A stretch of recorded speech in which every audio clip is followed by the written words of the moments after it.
Hello guys, welcome to my channel study with me. तो आज हम पढ़ेंगे एनसीईआरटी भूगोल ज्योग्राफी की क्लास 6 से स्टार्ट करेंगे और 12 तक पढ़ेंगे। और आज क्लास 6 की है, वो फर्स्ट चैप्टर में पढ़ेंगे। सबसे पहले ये बता दूं कि जो एनसीईआरटी है वो आपको बेस तैयार करेगी, बेसिक क्लियर करेगी। यदि आपने एनसीईआरटी नहीं पढ़ी है तो आपको बेसिक क्लियर करना इजी नहीं है। यदि एनसीईआरटी से पढ़े हो तो बेसिक यदि आपकी क्लियर नहीं है पहले से, तो मैं ये सुझाव देना चाहूँगा कि एनसीईआरटी पढ़ो। आप पहले से क्लियर है तो मैं ये नहीं कहूँगा एनसीईआरटी पढ़ो। हर एग्ज़ाम आप देख लो, एनसीईआरटी से बहुत सारे क्वेश्चन आते हैं। सबसे पहले तो वन लाइनर क्वेश्चन होते हैं, जो वन डे एग्ज़ाम होते हैं वन लाइनर क्वेश्चन, उसमें तो बहुत सारे क्वेश्चन आते ही हैं। इवन स्टेट पीसीएस और यूपीएससी उसमें तो बहुत सारे क्वेश्चन आते हैं जो कॉन्सेप्चुअल है। तो आज हम फर्स्ट चैप्टर स्टार्ट करेंगे, क्लास 6 का ज्योग्राफी का है। तो इसका जैसे कि आप नाम देख रहे हैं, फर्स्ट चैप्टर का नेम है सौर मंडल में पृथ्वी। जो आप सौर मंडल है उसमें पृथ्वी का है, फर्स्ट चैप्टर का नाम ये है। सबसे पहले चर्चा कर लेते हैं कि इसमें क्लास 6 के इसलिए थोड़ी छोटी छोटी हैं, बच्चों को समझने के लिए दे रखी है ये वाली चीज़ें। जैसे यहाँ पे पूर्णिमा दिया है या अमावस्या दिया है, ये कब होता है? क्या आप पूर्ण चंद्र को लगभग एक महीने में एक बार देख सकते हैं, उसी दिन पूर्णिमा है। और अगले 15 दिन के बाद इसे नहीं देखोगे, उस दिन अमावस्या है, पूरा नहीं दिखेगा। और आसमान एकदम साफ हो तो उसे अवलोकन कर सकते हैं, ये जस्ट बताया गया है इसमें। उसके बाद देखेंगे खगोलीय पिंड। खगोलीय पिंड किसे कहेंगे? इसमें रहेगा जैसे कि सूर्य, चंद्रमा तथा वे सभी वस्तुएं जो रात के समय आसमान में चमकती है, तो उसे हम कहेंगे खगोलीय पिंड। ये यहाँ पे लिख रखा है जो। नेक्स्ट हम देखेंगे कुछ ऐसे खगोलीय पिंड जो बड़े आकार के तथा गर्म होते हैं। ये गैसों से बने हुए होते हैं और इनके पास अपनी ऊष्मा और प्रकाश होता है, जिसे बहुत बड़ी मात्रा में उत्सर्जित करते हैं, तो इन्हें हम तारा कहते हैं। तारा किसे कहेंगे आप? जिनके पास अपनी ऊष्मा और प्रकाश हो, तो उसे आप तारा कहेंगे। उसमें यहाँ मैं वैसे लिख नहीं पाऊँगा अभी अच्छे से, तो प्रकाश जैसे ऊष्मा और प्रकाश, उसे हम तारा कहेंगे। तो इसमें बताया गया कि सूर्य भी एक तारा है। सूर्य तारा कैसे है? इसका मतलब है उसके पास भी अपनी ऊष्मा और प्रकाश है।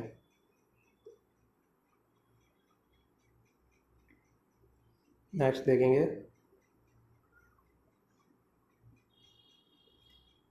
कि नक्षत्र मंडल है। नक्षत्र मंडल हम किसे कहेंगे?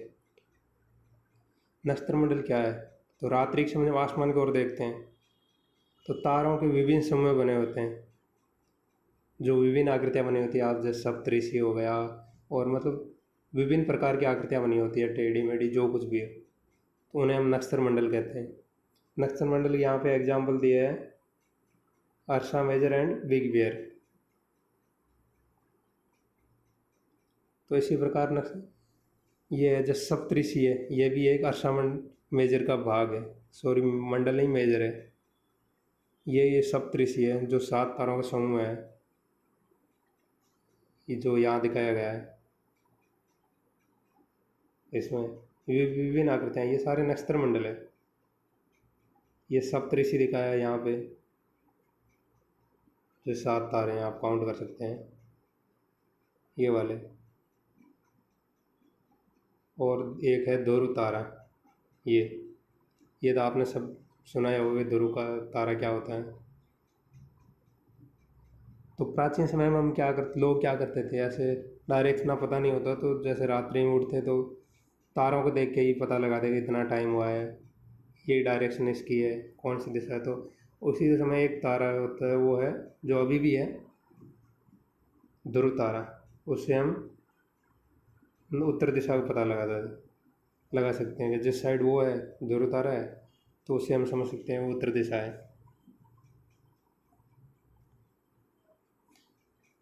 अब हम देखेंगे कि ग्रह किसे कहते हैं। तारा तो हमने देख लिया कि तारा क्या होता है, जिसके पास अपनी ऊष्मा और प्रकाश होता है वो तारा कहते हैं। तो ग्रह किसे कहेंगे? इसमें देखा रहा है जो कुछ खगोलीय पिंड है जिनमें अपनी ऊष्मा और प्रकाश नहीं होते हैं और तारों से प्रकाशित होते हैं, वो क्या कहलाते हैं? वो कहलाते हैं ग्रह, और जिसे अंग्रेजी में कहते हैं प्लेनेट। और ये ग्रीक भाषा के प्लेनेटाइज शब्द से बना है, जिसका अर्थ होता है परिभ्रमक, यानी चारों ओर घूमना, किसी वस्तु किसी के चारों ओर घूमना, उसे ही कहते हैं परिभ्रमक। और जो ग्रीक भाषा के शब्द है प्लेनेटाई, जो ये वाला है, इससे प्लेनेट बना है। तो जैसे हम पृथ्वी हैं, पृथ्वी भी एक ग्रह है जिस पे हम रहते हैं, तो वो भी एक परिभ्रमक है। कैसे? वो भी प्लेनेट है ना, तो परिभ्रमक ही। उसका कहने का मतलब ये है कि जैसे मान लो ये सूर्य है, तो यहाँ पे मान लो ये पृथ्वी है, तो ये भी इसकी परिक्रमा करती है, पृथ्वी भी एक ग्रह है, तो उसी वजह से इसको परिभ्रमक कहते हैं हम। नेक्स्ट देखेंगे, ये तो ग्रह के बारे में जान लिया हमने। अब नेक्स्ट देखेंगे हम जो सौर मंडल है उसमें पृथ्वी की क्या स्थिति है और अन्य ग्रहों की क्या स्थिति है। सबसे पहले कौन सा ग्रह है? सबसे पहले है जो सूर्य सबसे नज़दीक है, ये है बुध यानी मरकरी। जो इसके नीचे कुछ नंबर दे रखे हैं वो उसके बारे में हम थोड़ी देर बाद चर्चा करेंगे। दूसरे नंबर पे है शुक्र। इनका क्रम आ सकता है एग्जाम पर, कि दूरी के हिसाब से बताएं, आकार के हिसाब से बताएं। और नंबर 3 पे है पृथ्वी, जिस पर हम रहते हैं। नंबर 4 पे है मंगल। अब एक और बात से चर्चा करेंगे हम कि ये जो अंदर वाले 4 ग्रह हैं और उसके बाद जो 4 और हैं, तो इसमें इन दोनों के बीच एक पट्टी है जो छोटे छोटे ग्रह हैं। ग्रह भी बोल सकते हैं आप, या खगोलीय पिंड है। ग्रहों की श्रेणी से बाहर किए कि इनका आकार छोटा है बहुत ही ग्रह से, तो इन्हें हम कहते हैं क्षुद्र ग्रह पट्टी। जो किन ग्रहों के बीच है ये पूछ सकता है। अंदर वाले ग्रह कौन से क्षुद्र पट्टी से और बाहर वाले कौन से, इनको सीक्वेंस से याद रखना ज़रूरी है, कोई भी एग्जाम में पूछ सकता है। 5वें नंबर पे है जो है बृहस्पति, और 6ठे पे है शनि, 7वें पे है यूरेनस,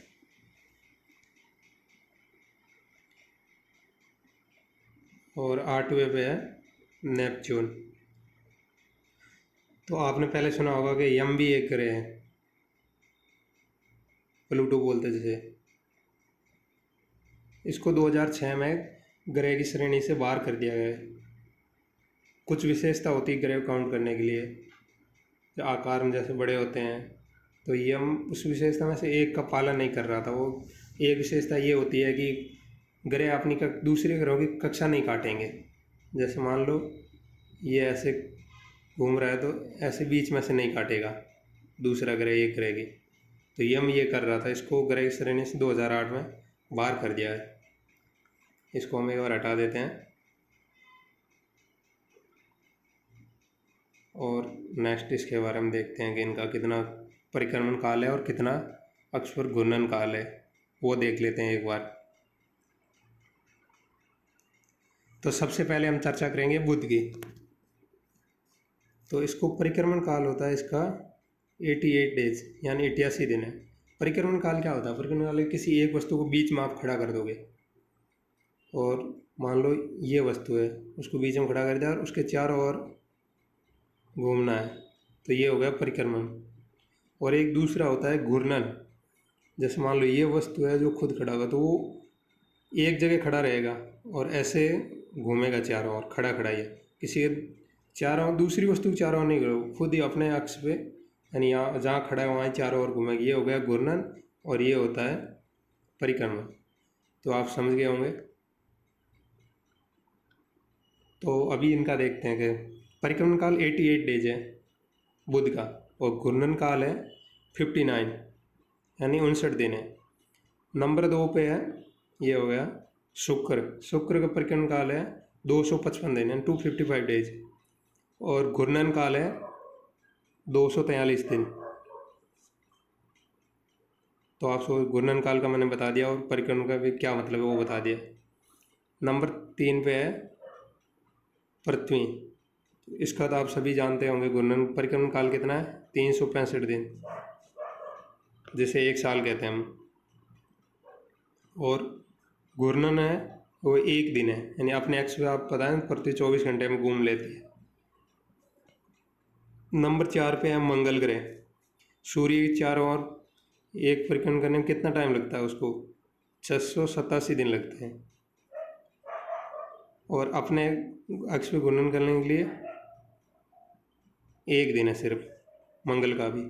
एक बात बताना मैं भूल गया हूँ, अभी चर्चा कर लेते हैं, कोई बात नहीं। जो चंद्रमा की संख्या दे रखी है यहाँ पे, ये जो पृथ्वी कितने, एक चंद्रमा यानी उपग्रह, जो कृत्रिम उपग्रह नहीं है, प्राकृतिक उपग्रह है पृथ्वी का चंद्रमा। तो ये 1 है और मंगल के ये 2 है।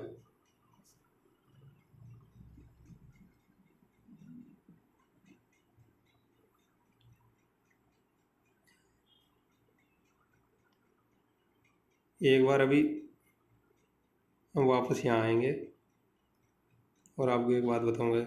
जो ये 4 ग्रह हैं क्षुद्र ग्रह से इस साइड वाले, इसे हम कहते हैं पार्थिव ग्रह। पार्थिव ग्रह ये वाले, और क्षुद्र ग्रह से इधर के हैं, इनको हम कहते हैं जोवियन ग्रह।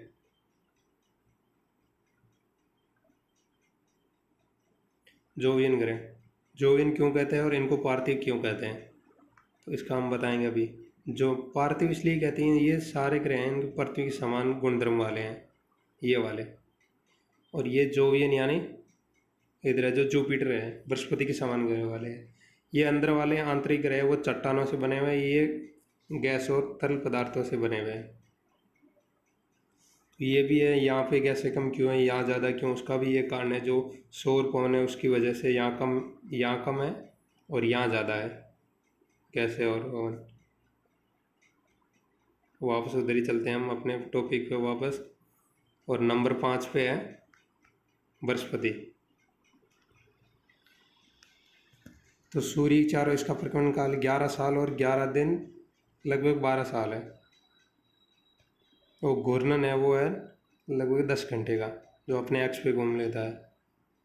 और इसके चंद्रमा की संख्या यानी उपग्रह संख्या लगभग 53 है, ये वाले। उसी प्रकार शनि है जो, तो इसका सूर्य चारों परिक्रमण काल है 29 साल 5 महीने, और घूर्णन है लगभग 11 घंटे है।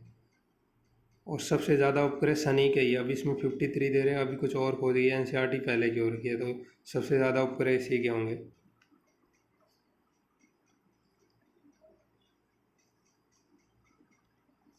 सात नंबर पे अभी हम देखेंगे यूरेनस। इसके परिक्रमण काल कितना है, 84 ईयर है, 84 साल है इसका। और घूर्णन काल कितना है, 17 घंटे है। और चंद्रमा लगभग इसके उपग्रह हैं जो है 27 यानी 27। नेपच्यून 8 नंबर पे है, उसके परिक्रमण काल उसका है 164 साल, 164 ईयर है। और घूर्णन है लगभग 16 आवर्स यानी 16 घंटे। चंद्रमा की संख्या है इसके 13।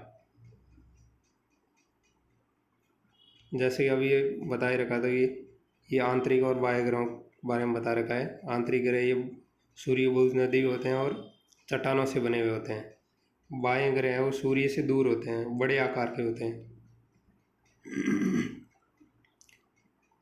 और ये गैस और तरल पदार्थों से बने होते हैं। इसके बारे में हमने जाने, और नेक्स्ट पेज पे जाते हैं अभी।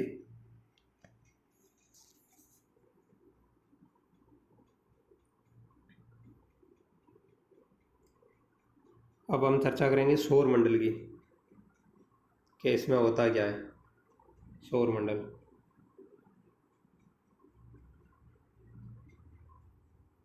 सूर्य 8 ग्रह हमने अभी जो बताया है बुध, शुक्र, पृथ्वी, मंगल, बृहस्पति, यूरेनस और नेपच्यून, शनि, सॉरी बीच में शनि भी और यूरेनस, नेपच्यून, ये 8 ग्रह होंगे।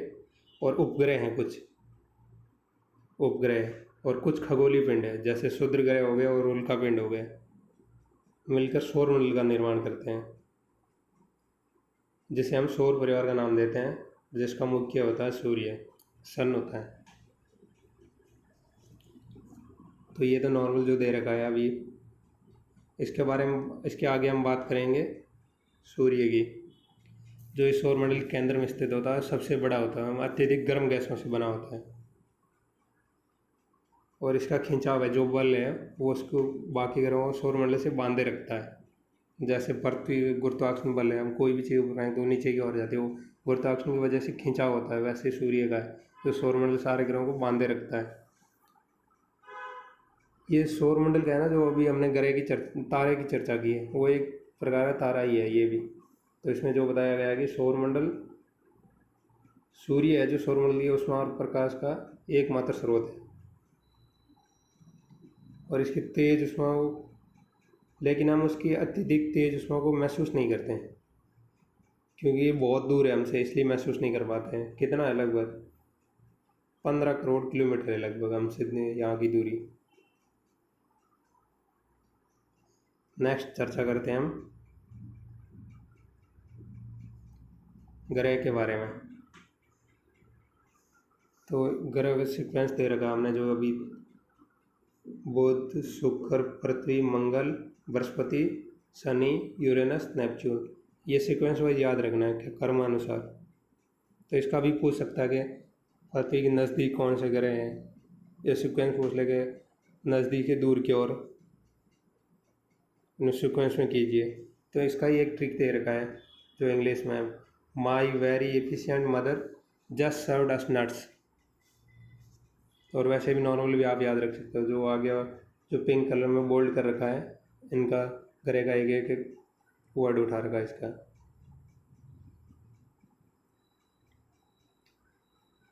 आगे हम देखते हैं कि सौरमंडल में सभी 8 ग्रह एक निश्चित पथ पर सूर्य का चक्कर लगाते हैं और दीर्घ वर्ताकार कक्षा में फैले होते हैं।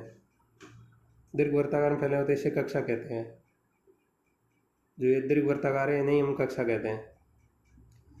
बुध सूर्य के सबसे नज़दीक ग्रह हैं, वो आपने अभी सीक्वेंस पढ़े तो सबसे पहले बुध को देखा है, और इसमें यही दे रखा कि केवल परिक्रमा 88 डेज लगते हैं। और नेक्स्ट है, शुक्र को पृथ्वी का जुड़े ग्रह कहते हैं। क्यों कहते हैं? क्यों इनकी आकृति और आकार दोनों पृथ्वी के समान ही है, इसलिए इसे जुड़ा ग्रह कहते हैं। और हमने थोड़ी देर पहले ही चर्चा की कि प्लूटो को पहले ग्रह मान जाता था, और 2006 में से ये निर्णय लिया गया कि इसे खगोलीय पिंड में, जैसे UB313 सीरस है और तथा प्लूटो, दोनों को बोने ग्रह कहते हैं, कि छोटा ग्रह कहते हैं, क्योंकि ये दूसरे ग्रहों की कक्षा काटते हैं जैसे ऐसे। इसकी वजह से इन्हें ग्रह की श्रेणी से हटा दिया गया है।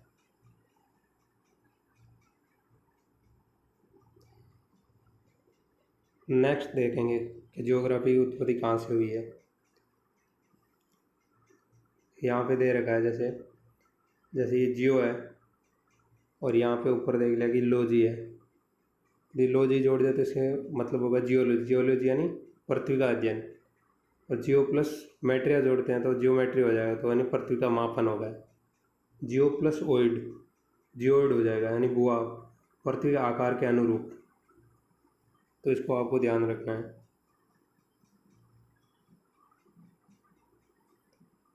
अब हम चर्चा करेंगे पृथ्वी की। यहाँ पे जो दे रखा है, पृथ्वी सूर्य से दूरी के हिसाब से तीसरे नंबर पे है। तो पहले देखो दो कौन से हैं, बुध और शुक्र, और आकार में ये 5वां बड़ा ग्रह। तो इससे 4 कौन से बड़े हैं वो भी अभी हम बताएंगे। और ये ध्रुवों के पास थोड़ी चपटी होती है, यही कारण है इसे भूआ कहा जाता है। तो पृथ्वी एकदम गोल नहीं होती है, जियोइड टाइप होती है, यानी ध्रुवों की ओर से थोड़ी चपटी होती है। ध्रुव बोले तो 90 डिग्री, जो ऊपर और नीचे से, वो भी आप भी बताएंगे। ध्रुव कहाँ होते हैं, जो पोलर है, और बीच में 0 डिग्री विषुवत होता है, वो भी कैसे होता है वो आगे चर्चा करेंगे।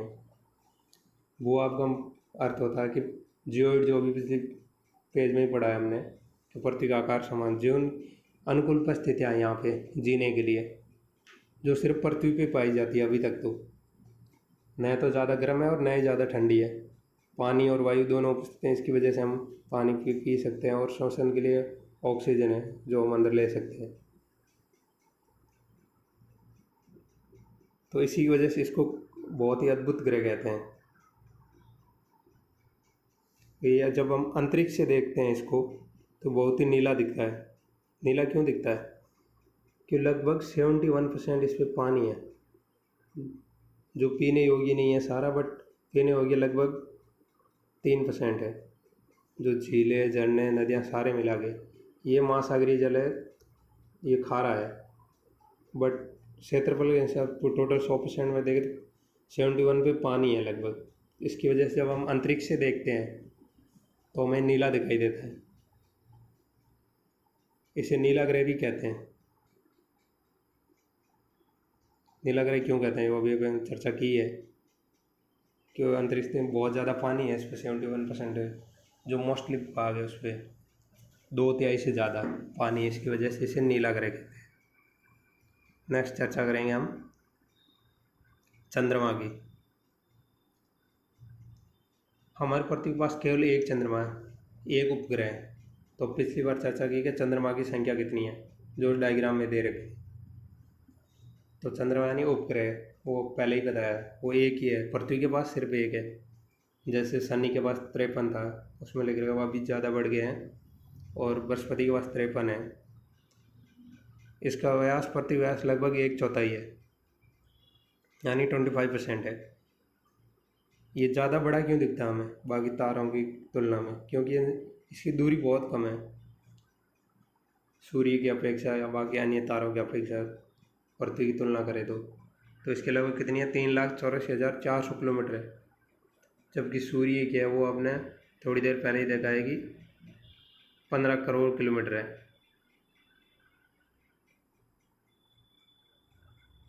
इसकी वजह से हमें ये बड़ा दिखाई देता है, जबकि बाकी ग्रह और इनकी तुलना में छोटे दिखते हैं, क्योंकि डिस्टेंस ज़्यादा है उसमें उनकी और चंद्रमा की कम है।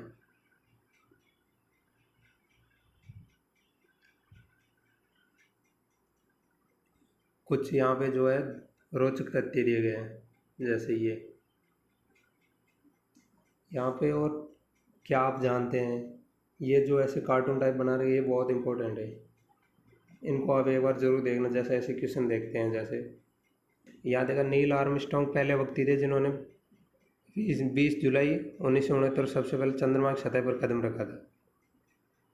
तो आपको ये बताना कि भारतीय कौन, सबसे पहला भारतीय कौन है, तो आप कमेंट बॉक्स में बताओगे।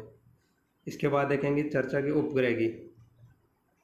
ये खगोलीय पिंड है जो ग्रहों के चारों ओर चक्कर लगाता है। जैसे ग्रह हैं वो तारों के चारों ओर लगाते हैं, तो उपग्रह होते हैं वो ग्रहों के चारों ओर चक्कर लगाएंगे। जिस प्रकार ग्रह सूर्य के चारों ओर लगाते हैं, वैसे ही ये उपग्रह हैं ग्रहों के चारों ओर लगाए। कुछ मानव निर्मित भी उपग्रह होते हैं जो वैज्ञानिकों द्वारा पता कर ब्रह्मांड के कुछ जानकारी प्राप्त करने के लिए बनाए जाते हैं, जो पृथ्वी संचार के माध्यम से, जैसे कि रॉकेट द्वारा अंतरिक्ष में भेज जाता है और पृथ्वी की कक्षा में स्थापित कर दिया जाता है। यहाँ कुछ एग्जांपल दिए हैं, जैसे इनसैट हो गया, IRS हो गया, एड्यूसैट हो गया, ये सारे हैं।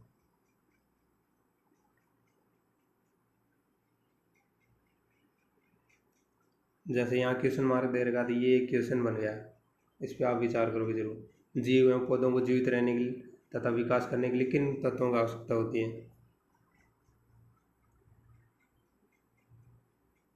अब इसमें यहाँ पे दे रखा है कि चंद्रमा पृथ्वी का एक चक्कर लगाना 27 दिन लेता है। कितने दिन? 27 डेज। और उतने ही समय में अपने अक्ष पे घूमता है। अक्ष पे घूमना मतलब आपने थोड़ी देर पहले ही बताया, परिक्रमण यानी इसके चारों ओर, और अक्ष है तो मतलब एक जगह खड़े होकर खुद को चारों ओर घूमना है, और चल के नहीं, खड़े खड़े घूमना है, वो हो गया अक्ष। तो ये 27 दिन परिक्रमण लगता है और 27 दिन ही घूर्णन में लेता है, दोनों बराबर होते हैं। तो इसकी वजह से हम पृथ्वी से चंद्रमा का एक भाग ही दिखाई देता है, दिखाई पड़ता है। पूरा दोनों और क्यों नहीं दिखाई देता? क्योंकि दोनों साथ साथ में घूमते हैं, इसकी वजह से नहीं दिखाई देता है। तो चंद्रमा की यहाँ पे दिखाया गया है कि परिस्थितियाँ हैं जो जीवन के अनुकूल नहीं है। इसकी सतह पर पर्वत, मैदान, गड्ढे जो चंद्रमा की सतह पर छाया बनाते हैं, इसको हम पूर्णिमा के दिन देख सकते हैं। बट अभी उसके अध्ययन के लिए जैसे चंद्रयान-3 है वो भेजा गया है, वहाँ पर पता लग रहा पानी का है, ऑक्सीजन है कि नहीं, बर्फ़ है, उसका पता करने के लिए। और गड्ढे हैं बहुत, ये तो है ही। जो चंद्रयान-3 लैंड हुआ था हमने उसमें खुद ने अभी देखे हैं, जैसे बताया गया वीडियो में इसरो की साइड से। तो गड्ढे तो है, और वैसे पर्वत, मैदान वो है। तो इसकी वजह से चंद्रयान जो C1 एंड 2 है, C2 चंद्रयान-2, ये सही से लैंड नहीं हो पाए थे। ये एकदम समतल मैदान नहीं है ज़्यादा, पर्वत ज़्यादा मैदान है, बट गड्ढे हैं उसमें भी। नेक्स्ट चर्चा करें हम क्षुद्र ग्रह के बारे में। तारों, ग्रहों, उपग्रहों के अतिरिक्त जो असंख्य छोटे पिंड होते हैं जो सूर्य के चारों ओर चक्कर लगाते हैं, उन्हें हम क्षुद्र ग्रह कहते हैं। तो क्षुद्र ग्रह की अभी हमने चर्चा की है, जो जोवियन और पार्थिव ग्रह, इन दोनों के बीच एक पट्टी होती है, तो उसे हम क्षुद्र ग्रह कहते हैं। तो कौन कौन से दो ग्रहों के बीच में पूछ ले तो कौन से हैं? मंगल और बृहस्पति, मार्स और जुपिटर। तो यहाँ पे दिखाया गया मंगल और बृहस्पति बीज हैं। तो जैसे वे साइंटिस्ट बताते हैं क्षुद्र ग्रह और ग्रह के ही भाग है, जो बहुत पहले विस्फोट हुआ था, बिग बैंग की घटना हुई थी, वो भी आगे पढ़ेंगे हम, जिससे टूटकर अलग हो गए, ग्रहों से टूट कर अलग हो गए थे। नेक्स्ट चर्चा करेंगे हम उल्कापिंड की।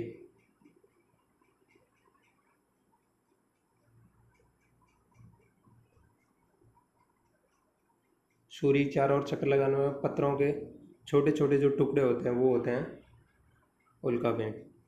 पत्थरों के जो छोटे छोटे टुकड़े होते हैं। तो आप कमेंट बॉक्स में कमेंट करके ये बताओगे कि जो उल्कापिंड है उनसे निर्मित झील है, वैसे बहुत झील है उल्कापिंड से निर्मित, बट भारत में कौन सी है और कौन से स्टेट में जो उल्का से निर्मित है, वो कमेंट बॉक्स में लिख के ज़रूर बताओगे। इसमें दिखाया कि कभी कभी ये उल्कापिंड है पृथ्वी के इतने नज़दीक आ जाते हैं कि इनकी प्रवृत्ति पृथ्वी गिरने की होती हैं। इसके दौरान जो वायु से घर्षण होता है, इसकी वजह से गर्म होकर जल जाते हैं, बहुत सारे जल जाते हैं मोस्टली, और चमकदार प्रकाश उत्पन्न करते हैं। कभी कभार उल्का पूरी तरह जले बिना पृथ्वी गिर जाता है, जिससे गड्ढा होता है, उससे ही झील बनती है।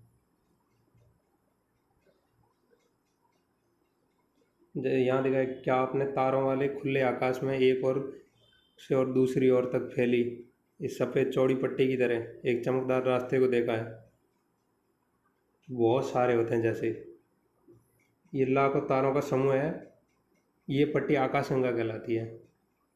जैसे हमारी आकाशगंगा कौन सी है? मिल्की वे। इसमें बोले तो जो लाखों ग्रह हो गए यहाँ पे जैसे है, और ग्रह उपग्रह सब कुछ मिला के जो पट्टी टाइप दिखे एक वाइट, वो आकाशगंगा है। ये सौरमंडल आकाशगंगा का ही एक भाग है, सौरमंडल है जो, जिसके अंदर ग्रह आ गया, उपग्रह आ गया, क्षुद्र ग्रह आ गया, उल्कापिंड हो गए, ये आकाशगंगा का ही एक भाग है। प्राचीन भारत में इसकी कल्पना आकाश के प्रकाश की एक बहती नदी के समान से की गई है। नदी के समान यानी बहुत सारे तारे हैं जो एक रास्ता टाइप बन जाते, जैसे नदी नहीं चलती है, इसकी वजह से जो आकाश में बह रही है, इसलिए इसके नदी तो यहाँ पे पृथ्वी गंगा है ही, इसकी वजह इसका नाम रख दिया आकाशगंगा। आकाशगंगा में क्या क्या होता था आप बता सकते? करोड़ों तारे होंगे, सूर्य भी एक तारा है, बादल, गैसों की एक प्रणाली है, लाखा जो बहुत सारी हजारों लाखों करोड़ों आकाशगंगा मिलकर एक ब्रह्मांड का निर्माण करती है।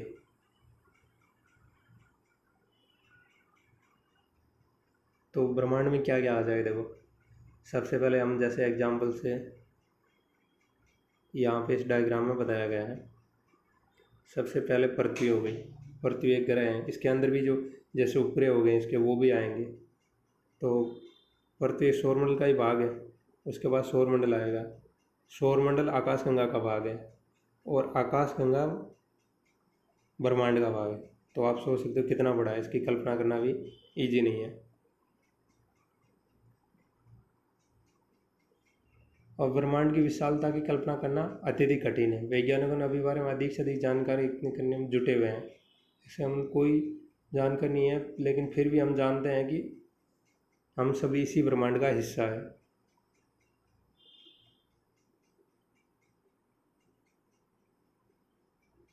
यहाँ जो दे रहा है, क्या आप ब्रह्मांड के साथ अपना संबंध बता सकते हैं? आप पृथ्वी है जो हमने अभी इस डायग्राम में चर्चा की थी, इसमें यही हो यहाँ पे दे पृथ्वी का पृथ्वी सौरमंडल का एक भाग है। हमारा सौरमंडल है जो आकाशगंगा जिसका नाम है मिल्की वे का भाग है, और ये जो आकाशगंगा है वो ब्रह्मांड का एक हिस्सा है। तो ये फर्स्ट चैप्टर कंप्लीट हुआ और इसके हम क्वेश्चन आंसर है। ये बिल्कुल आप इजी से कर सकते हो, बिल्कुल इजी क्वेश्चन है। जस्ट फर्स्ट है वो ये दे रहा है, ग्रह और तारे में क्या अंतर है? तारे के पास अपनी ऊष्मा और प्रकाश होता है जबकि ग्रह के पास नहीं होता है। जैसे सूर्य एक तारा है, तो इसके ग्रह हैं, इनके प्रकाश से ही चमकते हैं। जैसे पृथ्वी पे आते हैं, सूर्य का प्रकाश ही आता है, अपने खुद का प्रकाश थोड़ी है पृथ्वी के पास। ये दोनों मंत्र हो गया। सौरमंडल से क्या समझते हैं, आपको पीछे जो बताया गया है सौरमंडल क्या क्या आता है, ग्रह, क्षुद्र ग्रह, खगोलीय जितने भी आते हैं, सौरमंडल का एक भाग है। यहाँ पे जो तीसरा दे रखा है वो है कि दूरी के अनुसार ग्रहों के सभी ग्रहों के नाम लिखने हैं आपको। तो आप लिख सकते हो बुध, शुक्र, पृथ्वी, मंगल, बृहस्पति, शनि, यूरेनस, नेपच्यून, 8 ही है। और चौथा है, मतलब ये किसी छोटे छोटे दे रखे हैं 6th क्लास के बच्चे के लिए। इसलिए पृथ्वी को अद्भुत ग्रह क्यों कहते हैं? क्योंकि यहाँ जीवन यापन संभव है। और पांचवा है कि हम चंद्रमा के एक ही भाग को क्यों देख पाते हैं? क्योंकि इसका परिक्रमण काल और जो ये घूर्णन काल है खड़े के साथ में, ये दोनों बराबर है, तो दोनों साथ साथ घूमते हैं। इसकी वजह से जैसे पृथ्वी की साइड किसी साइड हवा है बट दोनों साथ में घूमेंगे, पृथ्वी के साथ घूमेगा उतना ही वो घूमेगा इसके अपने अक्ष पे। इसकी वजह से हम एक ही भाग देख पाते हैं। नेक्स्ट हो गया ब्रह्मांड क्या है। तो इस डायग्राम में बताई रहेगा ब्रह्मांड क्या है। नेक्स्ट क्वेश्चन नंबर 2 है, जिसको सही को चिन्हित करना है। किस ग्रह को पृथ्वी का जुड़ा ग्रह कहते हैं? पीछे भी बताया था आपको, शुक्र ग्रह को। तो ये कमेंट बॉक्स में आप बताओगे क्यों कहते हैं इसको जुड़वा ग्रह। सूर्य से तीसरा सबसे नज़दीक ग्रह कौन सा है? तो आपको सीक्वेंस याद होना चाहिए, जो बुध से स्टार्ट होकर नेपच्यून पे ख़त्म होता है। तो यहाँ पे तो बता देते हैं कि पृथ्वी है।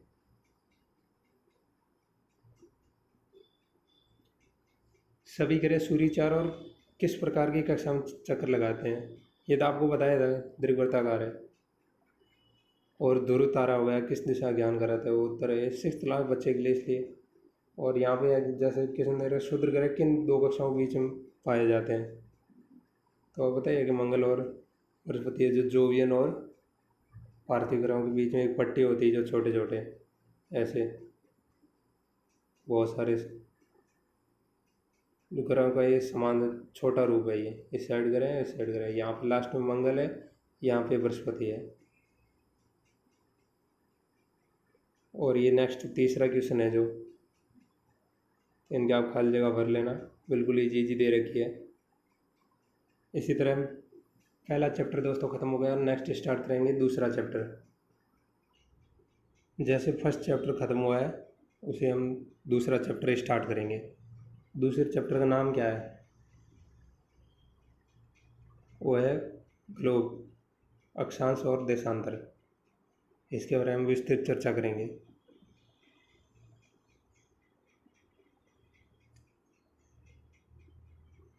जैसे यहाँ ग्लोब का डायग्राम दे रखा है, इससे आगे देखेंगे अक्ष क्या होता है। तो अक्ष किसे कहेंगे? जो एक सुई टाइप ग्लोब में झुकी अवस्था में होता है वही अक्ष कहलाता है।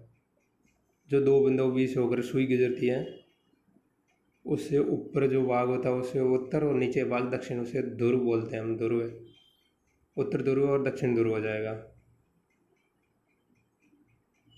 ग्लोब सुई के चारों ओर पृथ्वी बांधती है, जो पश्चिम से पूर्व की ओर घूमती है।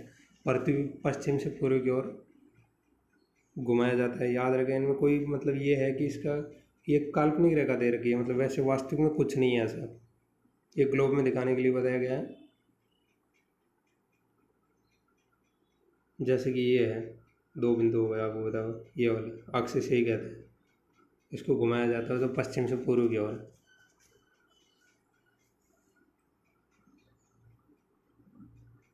इसी प्रकार हम देखेंगे कि एक काल्पनिक रेखा है जो ग्लोब दो बराबर भागों में बांटती है। तो यहाँ पे मैं डायग्राम बताता हूँ। जैसे यहाँ अच्छा नहीं बन रहा है, थोड़ी जगह भी कम है।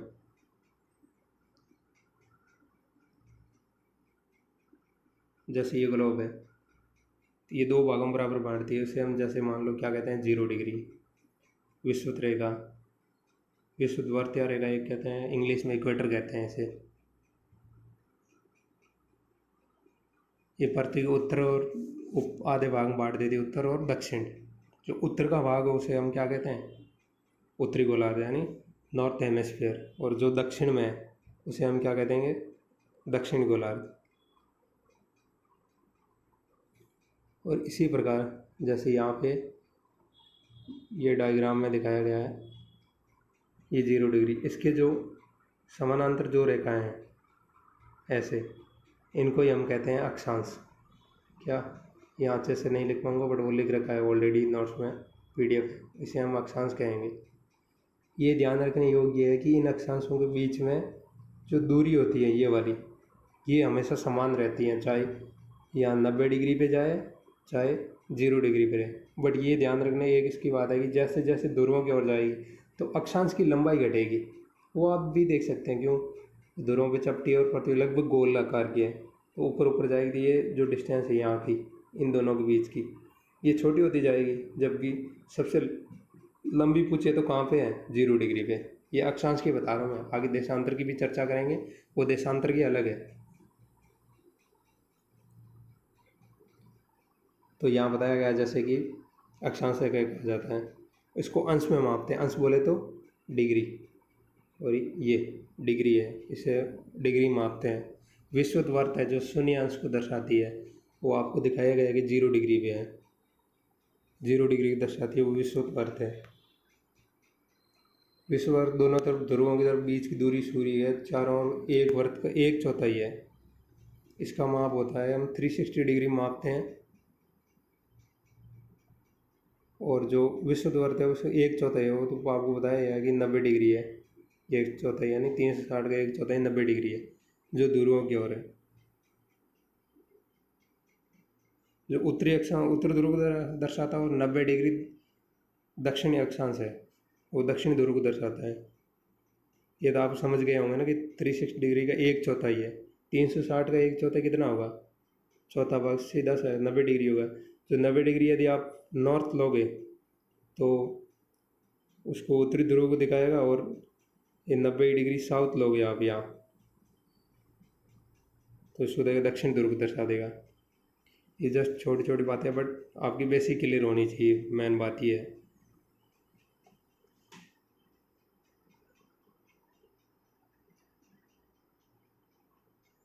नेक्स्ट देखते हैं हम, वो अभी हमने बता दिया, वही बता रहा कि जो विषुवत है उसके समानांतर ऊपर जो रेखाएं खींची जाती है उसे हम, यदि उत्तर ध्रुव में खींची जाती है तो उसे उत्तरी अक्षांश कहेंगे, और दक्षिण ध्रुव में खींची जाती है तो उसे दक्षिण अक्षांश कहेंगे। वो भी बता दिया है। जैसे कि यहाँ एग्जाम्पल दे रहे हैं, महाराष्ट्र में चंद्र पूर्व ब्राज़ील के बेलो हॉरिजॉन्टो है, तो दोनों 20 डिग्री पे है, बट इनका दोनों का ध्रुव अलग है। तो 20 डिग्री एक को अपना महाराष्ट्र का चंद्रपुर है वो हो जाएगा 20 डिग्री नॉर्थ, और ब्राज़ील का बेलो हॉरिजॉन्टो है वो हो जाएगा 20 डिग्री साउथ। इसे हम दो ध्रुवों का अलग अलग है, वो उसको अलग दर्शा सकते हैं, किसी की जो पोजीशन है।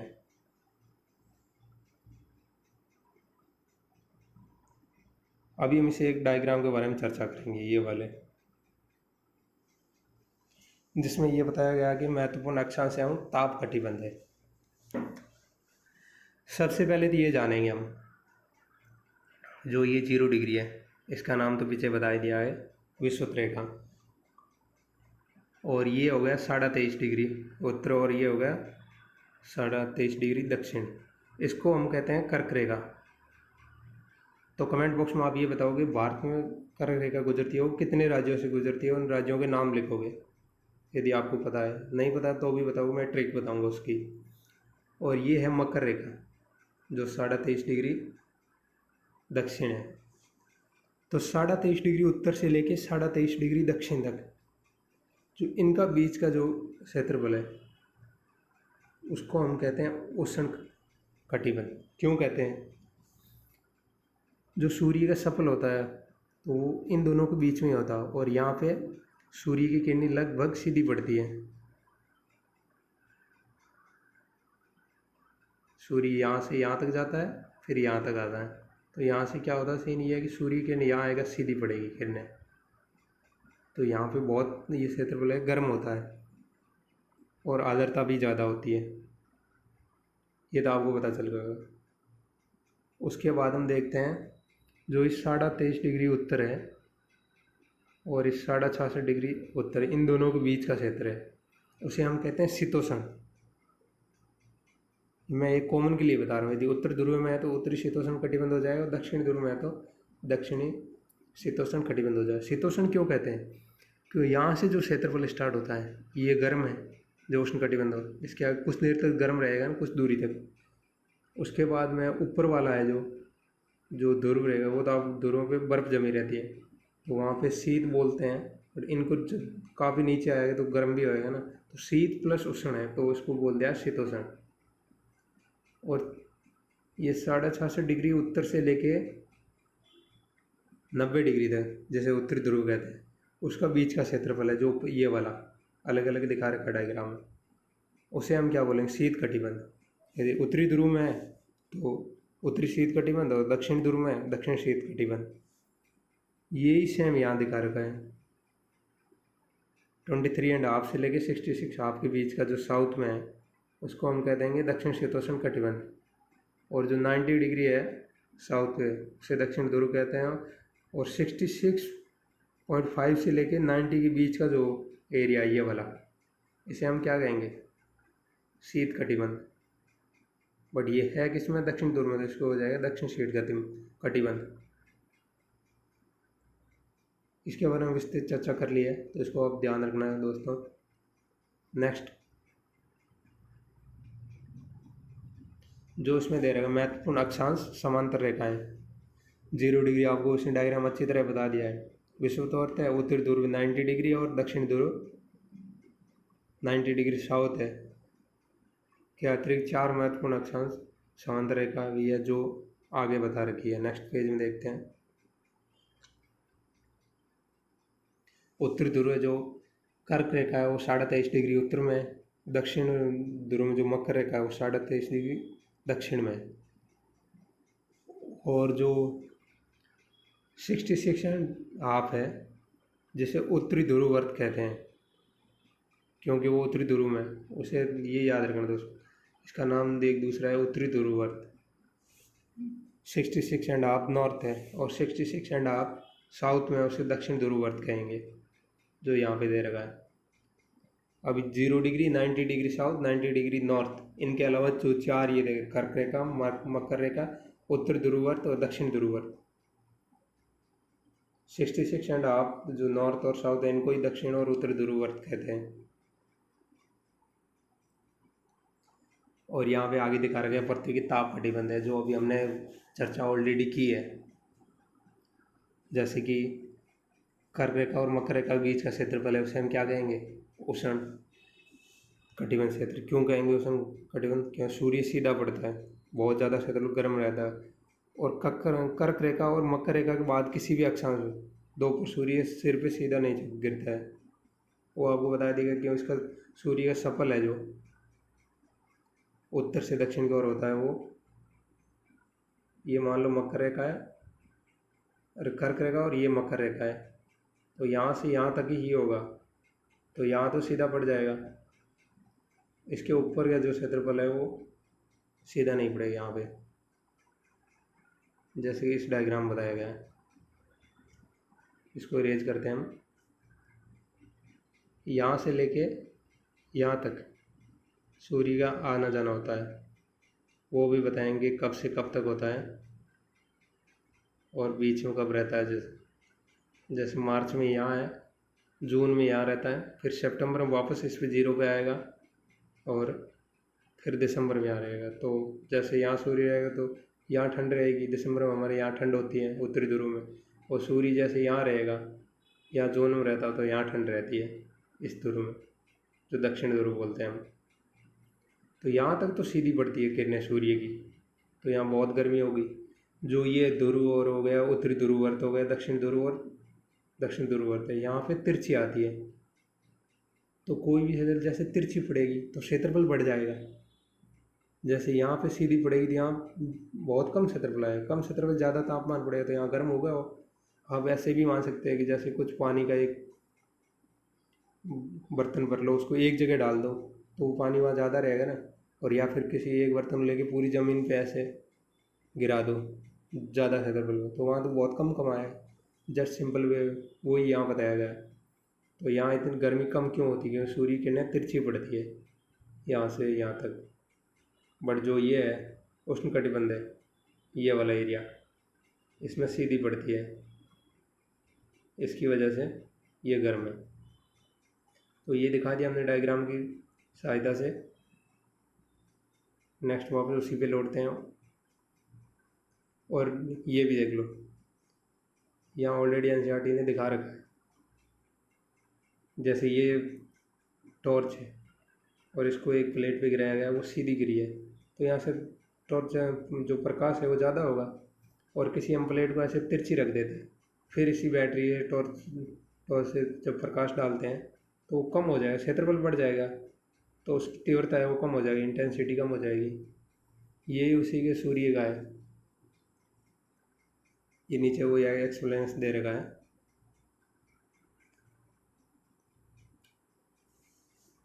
नेक्स्ट है शीतोष्ण कटिबंध। शीतोष्ण कटिबंध में क्या है? जो कर्क रेखा लेके और यहाँ पे 66.5 के बीच का क्षेत्रफल है, वो शीतोष्ण है। उस डायग्राम में अच्छी तरह हमने बताया। उत्तरी ध्रुव में तो उत्तरी शीतोष्ण कटिबंध हो जाएगा, और दक्षिण ध्रुव में तो दक्षिण शीतोष्ण कटिबंध हो जाएगा। यहाँ पे क्या होगा कि 23.5 डिग्री से आगे बढ़ेंगे तो यहाँ थोड़ी थोड़ी गर्मी कम होनी स्टार्ट होगी, और 66.5 तक जाएंगे तो यहाँ ठंड बढ़ जाएगी, और उसके ऊपर तो बिल्कुल बर्फ टाइप आ जाएगी।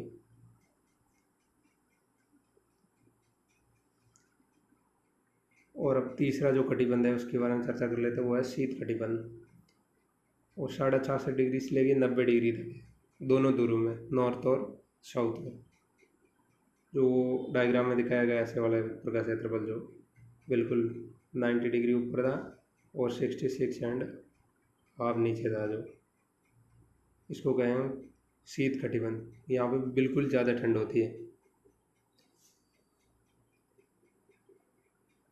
अब नेक्स्ट में हम देखेंगे देशांतर क्या है। अक्षांश की चर्चा कर ली है।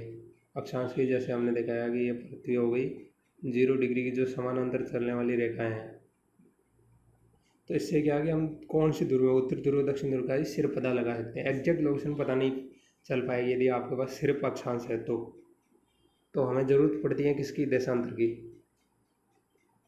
तो देशांतर के क्या है इसके बारे में हम चर्चा करेंगे अभी।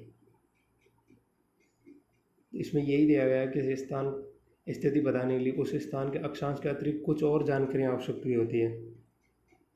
आप देख सकते जैसे कि प्रशांत महासागर में टोगा द्वीप हो गया और हिंद महासागर में मॉरिशस हो गया। तो आगे मैं मैप में बताऊंगा कहाँ मॉरिशस है, इंडिया के जस्ट नीचे की और साउथ की ओर है, जो मेडागास्कर से थोड़ा ऊपर है, काफ़ी ऊपर है मतलब। तो वहाँ और प्रशांत महासागर दोनों ही वो है, तो दोनों ही 20 डिग्री पे, बट आपको एग्जैक्ट लोकेशन तो बहुत ज़्यादा डिस्टेंस है इन दोनों के बीच, टोगा द्वीप और मॉरिशस की, तो एग्जैक्ट लोकेशन पता चल नहीं, तो उसके लिए आपको देशांतर की आवश्यकता होती है। उनकी सही स्थिति जानने के लिए पता करना होगा कि उत्तर ध्रुव को दक्षिण ध्रुव जोड़ने वाली संदर्भ रेखा जो रेफरेंस लाइन है से पूर्व या पश्चिम इन दोनों स्थानों की दूरी कितनी है। इससे क्या अक्षांश से हमने नॉर्थ और साउथ का पता चला लिया, बट ये भी होना चाहिए ना हमें पता कि वेस्ट और ईस्ट का भी। इसकी एग्जैक्ट लोकेशन पता लगाने के लिए हमें देशांतर की आवश्यकता होगी।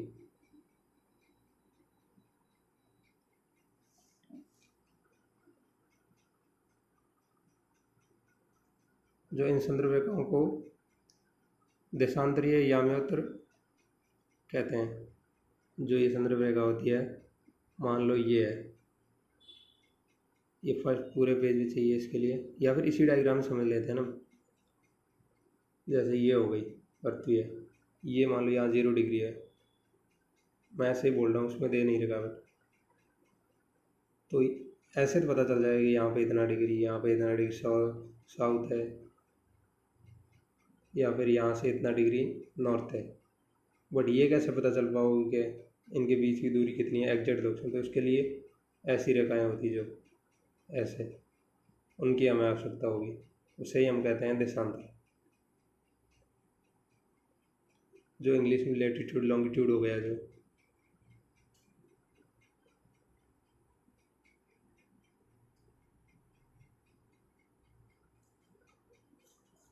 तो इसमें दे रहा था उनके बीच की दूरी देशांतर के अंशों में मापा जाता है। देशांतर भी डिग्री में मापा जाता है, और प्रत्येक अंश को मिनट में, यानी डिग्री को प्रति तथा मिनट को सेकंड में विभाजित किया जाता है।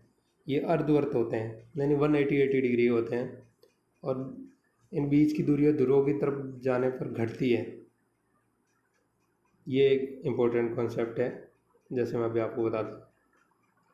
जैसे आपने थोड़ी देर पहले ही अक्षांश के बारे में जाना। अक्षांश में क्या है कि बीच की दूरी हमेशा बराबर रहती है, बट इनकी लंबाई घटती है ध्रुवों की ओर जाने पे। ये तो हो गया अक्षांश का। नेक्स्ट डायग्राम मैं इसको हटाता हूँ और नेक्स्ट बनाते हैं हम। ये हो गया, ये वाला।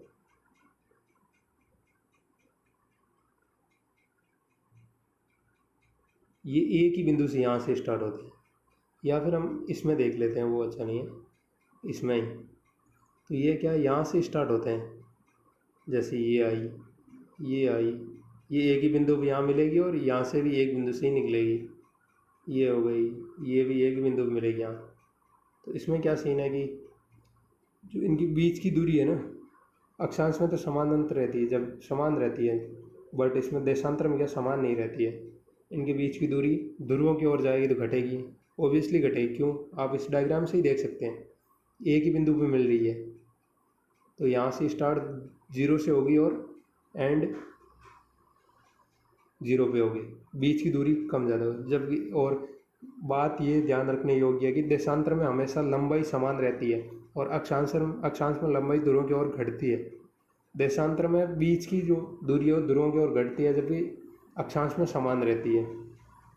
ये 4 चीज़ें आपको याद रखनी है, और ये ही सेम क्वेश्चन है जो RPSC सेकेंड ग्रेड में एग्जाम आया हुआ है।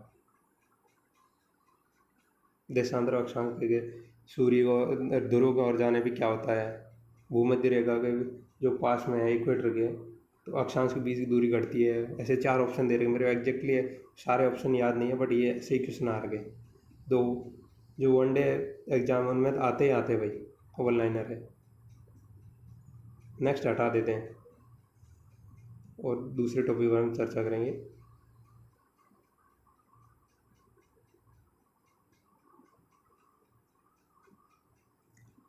तो इसमें आगे दे रखा है जैसे कि जो प्रमुख याम्योत्तर है,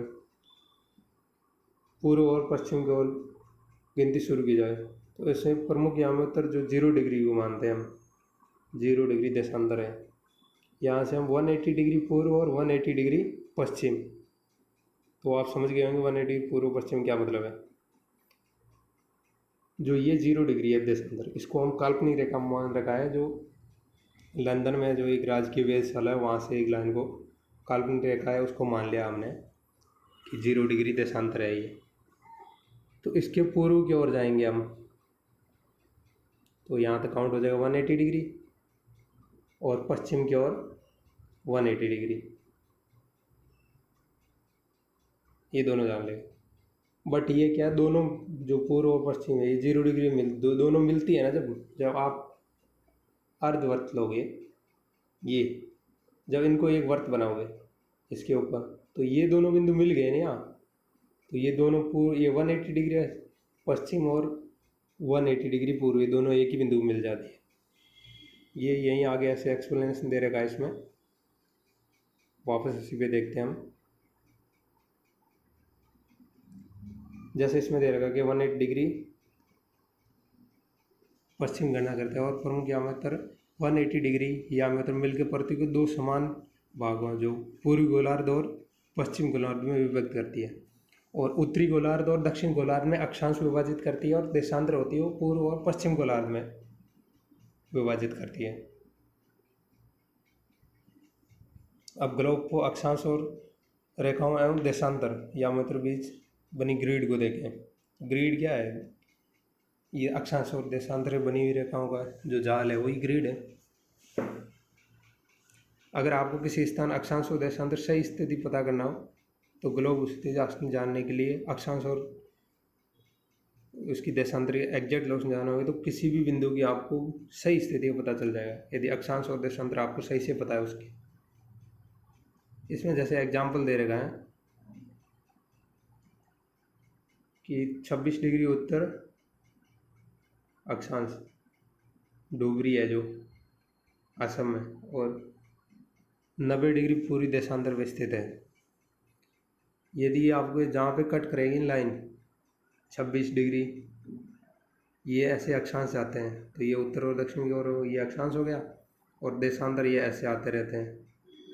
जहाँ पे ये कट करेगी दोनों 26 और 90, वो ही उसकी एग्जैक्ट लोकेशन है। अब तो समझ गए होंगे कि किसी स्थिति पता नहीं, किसी भी स्थान का पता करने के लिए जो एग्जैक्ट लोकेशन है उसकी कैसे पता करें, अक्षांश और देशांतर जहाँ पे कट करेगी अक्षांश देशांतर दोनों, तो वही उसकी स्थिति है। इसमें यहाँ पे ये जो दे रखा है ये वाला सारा, ये वही है इस डायग्राम का, ये स्थान क्या क्या है, जस्ट एग्जाम्पल के लिए है, हम नेक्स्ट की चर्चा करेंगे।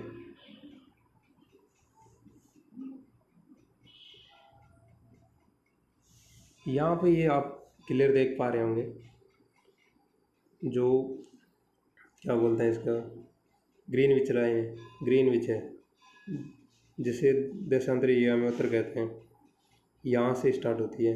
इसे यहाँ पे देख पा रहे हो आप, इंग्लैंड है, वहीं से राजकीय वेधशाला है, ये वाली लाइन है, थोड़ी इधर खींचनी है, यहाँ से 0 डिग्री मान लिया यहाँ, और इससे ईस्ट की ओर है जो 180 डिग्री है, और ये है 180 डिग्री वेस्ट, तो इसके हिसाब से। और एक बात ध्यान रखना, आगे भी और बताया जाएगा, जो 180 डिग्री जो ईस्ट है वो हमेशा प्लस में है, और इससे यदि 0 डिग्री से यदि जितना भी वेस्ट की ओर है उसे हम माइनस में लेंगे, टाइम भी जब भी लेंगे आगे काउंट करेंगे, टाइम कितने डिग्री कितना मिनट होता है वो भी बताऊंगा। तो ये ध्यान रखना है कि पूर्व की ओर हमेशा प्लस होता है और पश्चिम की ओर माइनस होता है। इसकी वजह से हमारा जो इंडिया का टाइम है वो भी बताऊंगा कि 5.5 घंटे आगे क्यों है। तो इंडिया के आप एक बार लोकेशन देख सकते हो, ये है।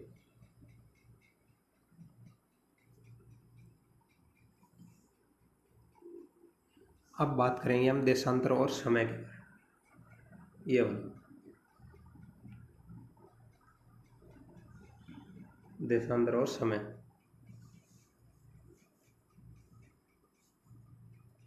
तो पृथ्वी पश्चिम से पूर्व की ओर चक्कर लगाती है, और वह स्थान जो ग्रीनविच